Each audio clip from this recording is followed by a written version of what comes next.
Germans of Reddit. What are some things you have noticed to be different between former Eastern Germans and former Western Germans? West German girl here, born in the early 90s, living in an East German city with an East German boyfriend born in the 80s. Making and producing stuff yourself is huge in the East, growing your own vegetables in the garden. Pickling stuff for the winter. Fixing things instead of getting something new, and doing house repairs yourself. Growing up in the West, in a middle-class family, we paid people to do those things for us. Here it is considered much more normal or even important to be able to do stuff yourself and be very careful when it comes to using resources, even if you could pay for the service. I personally enjoy that change of my lifestyle a lot. It makes me feel much more connected to my environment. In my experience, people from the former East will try everything to fix something themselves before having it repaired or even taken a look at it by a professional, because parts and new things were in such low availability in the GDR. Hospitality and neighborhood help is much bigger in Eastern Germany and also Eastern Europe.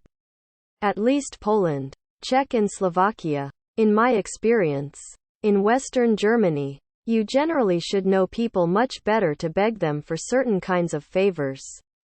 As an example, I once had an Eastern German neighbor who, after I barely knew him, already asked me if I could borrow him noodles and stuff. I did, because I didn't want to seem impolite, but I found it kind of rude of him to even ask. But the better I got to know him, I've learned that he was a really friendly guy who would do the same for me and much more. For example, when I had to go to the train station, he often offered me a ride even though he didn't even need to go anywhere. Great guy. We became really good friends. Also, Eastern German women are way more direct if they find you attractive in my experience. I was born in West Germany, close to the Dutch border in US terms of distance and close-ish in European terms of distance. A couple of years before the wall fell. But I've got friends who grew up in East Germany, and of course, I've been to a couple of places. What I noticed: the people from the East are usually more relaxed with nudity. Germans are in general. But the Easterners represent that stereotype more accurately. Probably in part because there are more Catholics in the West. East German women are also more likely to work when they have kids. In general, they seem a bit less uptight. But I also think these differences start to fade a bit with younger generations. With people of my parents' generation, there seems to be a bit more of a perceived difference. More tolerance for stupid Aussie Easterners or Wessie Westerners jokes. Some people who grew up in the East have a lingering nostalgia for the GDR, and some people who grew up in the West before the wall came down have some resentment because their tax money was used to bring the East closer to Western standards of living. That took an enormous sum of money, and the East has still, 30+ years later, not quite caught up to the West. Wages, for example, are still lower on average. And I reckon Berlin and some other bigger cities push up the average by quite a bit. IDK if this is still the case in the rural regions in the East. But a couple of years ago there was a lot of talk about how lots of villages lost inhabitants because all the young people moved to the cities, leaving behind the old, the poor with few job opportunities and weakening infrastructure. Meanwhile, in the West, especially the Southwest where I live today, village life is booming. Lots of small, pretty wealthy communities with excellent infrastructure. My little village of 900 people, for example, has several supermarkets and restaurants, banks, post office, shops like hairdressers or drugstores, specialized doctors, and decent public transportation that will get you to the nearest city in under 20 minutes. With stark contrasts like this, it's easy to imagine there's a little bit of resentment lingering on. Personal anecdote. I used to visit the book fair in Leipzig almost every year and usually went by train. And while Leipzig itself is a lovely city, the difference in landscape during the train ride always surprised me. Somewhere down the tracks after I crossed over to the former east, it always looked as if someone had turned down the saturation of the landscape outside. Maybe I had just bad luck with the weather, or maybe the train tracks just crossed the emptiest parts of the east. But the journey through the west was always green forests, bustling cities, yellow fields of rapeseed, golden fields of wheat, and then the east looked like muddy brown fields under a granite-colored sky. Though this was quite a few years back, and objectively, the east has some spectacular views. As a Korean reading this fascinates me. I wonder how North and South Koreans would get along if there were ever reunification. But I'm not holding my breath for this. I imagine there would be a lot people of the two regions could learn from each other. There would definitely be no shortage of discrimination for each other, with South Korea having been swept up by the wave of globalization. North Koreans would probably wonder who people in the South even are anymore. Sure, they would speak the same language and eat similar food, but in sensibility they're effectively different people. I once did a tour of Germany. We played about 25 music shows all over the country.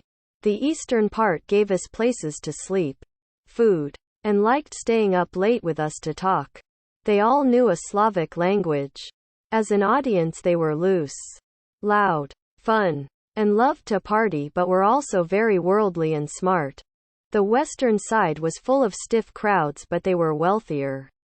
They were a bit more jovial once they had a beer or two, and were extremely formal and polite. They were more integrated with American culture. They preferred to sit for shows and shook my hand a lot.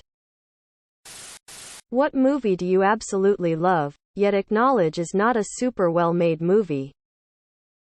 I still have real affection for Mortal Kombat 1995. Even though I admit half of the movie looks like deleted scenes from Xena Warrior Princess.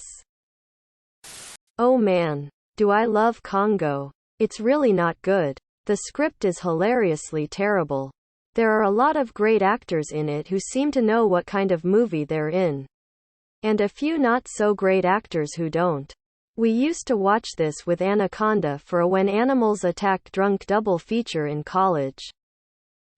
Demolition Man. For whatever reason, one of my local TV stations used to air this movie every Easter Sunday. So whenever I see it I remember family get-togethers at my Nana's house. Plus, watching Wesley Snipes say, "Cold as Häagen-Dazs," always makes me laugh. Hackers. Hot garbage, but God do I love it. Hack the Planet. Quote. Don't tell mom the babysitter's dead. The plot was so full of holes that it just stopped making sense. Once you leave that behind it's extremely entertaining and so awesomely bad. How Rose Lindsay overlooked all of the illegal shit happening I'll never know. Roadhouse is objectively a ridiculous movie but I love it. What movie, TV show clearly didn't research the subject it tackled? Most movies that feature hackers, especially hackers. Different languages.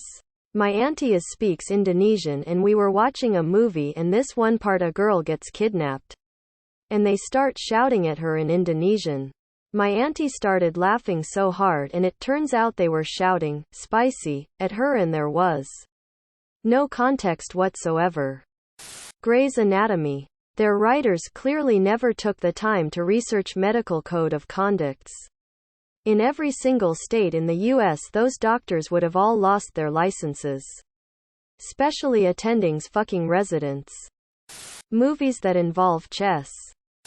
The Fast and the Furious movies could have brushed up on some basic physics lessons.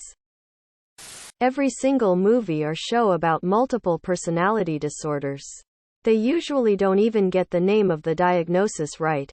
It is not schizophrenia. And they don't put any thought toward the fact that there are real mental illnesses where real victims suffer from real symptoms of fragmented or completely separate personalities, who are much more likely to be victims of violence than they are to actually do anything wrong.